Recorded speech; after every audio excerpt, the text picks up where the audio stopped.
Hello ළමයි කොහොමද ඔයාලට? ඔන්න අද බලමු අවුරුදු දවසේ අපි මොනවද කළේ කියලා. හැමදාමත් වගේ ඔන්න අවුරුදු දවසේ අපි අපේ සීයාගේ පවුලේ අය, ඒ කියන්නේ අපේ අම්මගේ තාත්තගේ පවුලේ අයත් එක්ක එකතු වෙන්න මේ විදියට ගියා. ඊට පස්සේ ඔන්න අපේ මිදිලා අක්කා අපිට වෙල්කම් ඩ්‍රින්ක් එක සර්ව් කරනවා.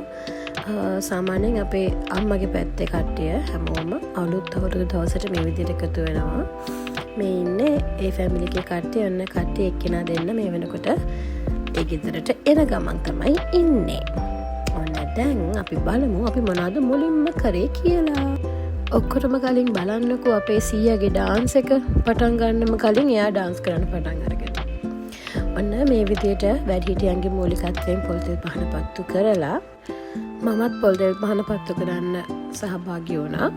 ඊට පස්සේ අපි තරඟ ටික පටන් ගන්න කලින් මෙන්න මේ විදියට හැමෝම එකට වාඩි වෙලා අවුරුදු උත්සවය ගැන පුංචි හැඳින්වීමක් හැමදාම වගේ කරනවා. මෙවර අපි මේ අවුරුදු උත්සවය පවත්වන්නේ 17 වෙනි වතාවට.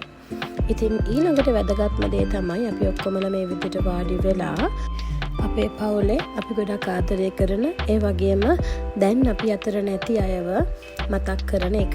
ඉතින් මේක අපි හැම අවුරුද්දෙම අවුරුදු උත්සවයේදී කරන දෙයක්. මේ ඡායාරූපවල ඉන්නේ මගේ සීයාගේ අම්මයි මගේ සීයාගේ තාත්තයි. ඒ දෙන්නත් එක්ක අපි ගොඩක් ආදරෙන් මතක් කරනවා මේ වෙලාවේ මගේ අම්මගේ එකම මල්ලි. එයා තමයි ගොඩක් වෙලාවට අවුරුදු උත්සවයේ වැඩ කටයුතු වලට මූලිකත්වය අරගෙන වැඩ කළේ. නමුත් දැන් එයා අපි අතරින් වෙන් වෙලා අවුරුදු 5කට වැඩි. ඉතින් හරිම සංවේදී අවස්ථාවක්. ඒ වුණත් අපි කවදාවත් අපේ ආදරය කරන අයව මේ වෙලාවේදී මතක් කරන්න අමතක කරන්නේ නැහැ. මේ අපි විනාඩියක නිශ්ශබ්දතාවයක් පවත්වපු අවස්ථාව. ඒ හැම දෙයකටම පස්සේ ඔන්න පළවෙනි තරඟයේ විදියට අලියට ඇහැ තැබීමේ තරඟය තමයි තිබුණේ. ඔන්න බලන්නකො මම කොහොමද අලියට ඇහැ තිබ්බේ කියලා. මේ වෙලාවේ තිරණ මාමාට කියලා මගේ ඇස් දෙක බැඳලා ඔන්න අපි සීයමට දුන්න මාකර් එක අතට අපි බලමු මං කොහොම අලියට ඇහැ තියනවද කියලා. ඇත්තටම මම මේ තරඟෙට චුට්ටක් බයයි. මොකද මට ඇස් දෙක බැඳලා පස්සේ ටිකක් හිතෙනවා මගේ ඇඟේ මොන හරි ඇවිල්ලා හැප්පෙයි කියලා. එහෙම හිත තමයි මම මේ වෙලාවෙත් මේ යන්නේ. බලන්නකො මම කොහොමද අලියට ඇහැ තියන්නේ කියලා.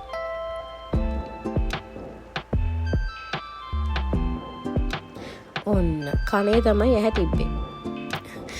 මේ ඉන්නේ දේවින්.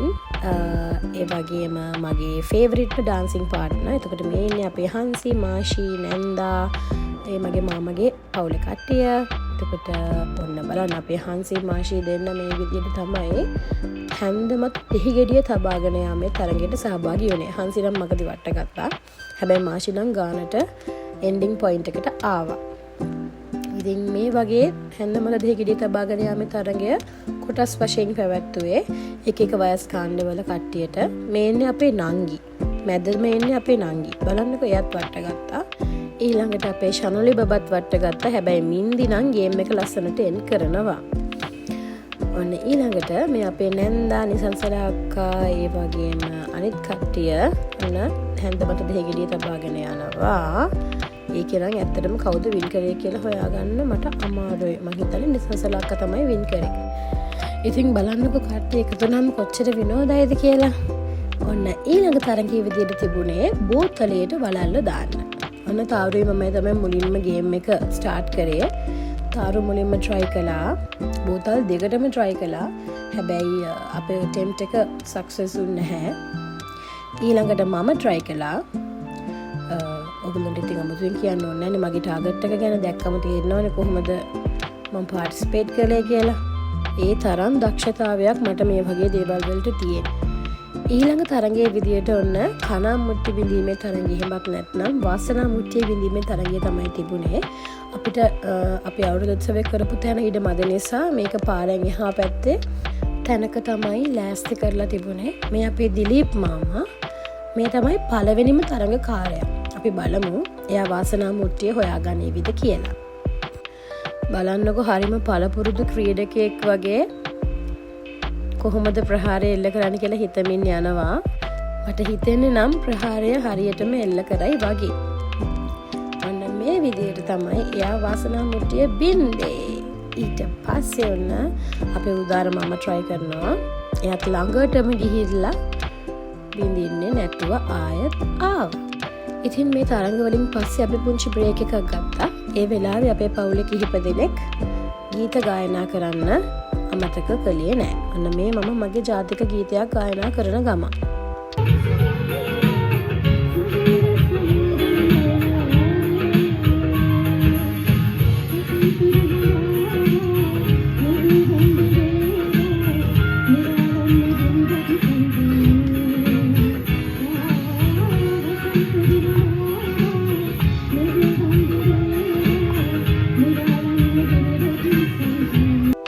පුංචි බ්‍රේක් එකෙන් පස්සේ ඔන්න ජලබෝල ඇල්ලීමේ තරගය.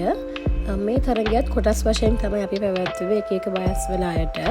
ඉතින් ඔයගොල්ලන්ට පේනවනේ පුංචි අය හරිම සතුටින් විනෝදෙන් මේ තරගවලට සහභාගී වෙනවා. ඒ අතරේ ඔන්න ඊට පස්සේ අපි ගියා ගම හරහා දිවීමේ තරගයට. ඇත්තටම ගම හරහා කියවට මේක පාර හරහා දිවීමේ තරගය තමයි තිබුණේ. බලන්න අපේ පුංචි අය හරිම සතුටින් මේ වැඩේ කරන ලස්සන. ඊළඟට බලන්නකෝ අපේ ලොකු කට්ටිය හරිම උත්සාහයෙන් ගම හරහා දිවීමේ තරගයට සහභාගී වෙනවා. ඒකට පස්සේ ඔන්න අපි අපේ සාමාන්‍ය පරිදි ඩාන්සින් සෙෂන් එක පටන් ගත්තා. මේ ඉන්නේ මගේ ෆේවරිට්ම ඩාන්සින් පාර්ට්නර්. මෙයා මගේ අම්මගේ මල්ලි කෙනෙක් තමයි වෙන්නේ. එතකොට මගේ නෑදෑකමට ඇත්තටම ගියොත් මට මාමා. හැබැයි මට වඩා අවුරුදු 2ක් විතර තමයි මෙයා වැඩිමල්. ඉතින් කොයි ෆැමිලි ෆන්ක්ෂන් එකකට ගියා වුණත් අම්මගේ පැත්තේ ෆැමිලි ෆන්ක්ෂන් එකක් නම් අපි දෙන්න පටන් ගත්ත වෙලේ ඉඳන් ඉවර වෙනකන් එක දිගට නටන්න කොයි වෙලේකවත් අමතක කරන්නේ නැහැ. ඒ වගේම තමයි මම කොච්චර වෙලා නටුවත් මෙයාත් මාත් එක්ක නටනවා. ඔන්න ඊළඟට ඩාන්සින් සෙෂන්ස් වලින් පස්සේ අපි ටැගි බෙදා දීමේ අවස්ථාවන් වලට තමයි සහභාගී වුණේ. මේ විදිහට පුංචි බබාලා හැමෝටම පුංචි ත්‍යාග ලෑස්ති කරලා තිබුණා. මොකද ඒගොල්ලෝම දිරිගැන්වීමක් විදියට. මේක අපි හැමදාම මේ විදියට අවසානයේදී කරන දෙයක්. මේ වැඩ ටික ඔක්කොම ඉවර වෙද්දී සෑහෙන රැ වෙලා තිබුණේ. අපි මේ අවුරුදු උත්සවය පටන් ගත්තේ දවල්. ඒ වුණත් හරිම සතුටින් තමයි මේ පුංචි අය මේ පවුලේ හැමෝම එකතු වෙලා මේ වැඩේට සහභාගී වෙන්නේ. ඉතින් ඊළඟ අවුරුද්දෙත් අලුත් අවුරුදු vlog එකකින් හම්බ වෙමු.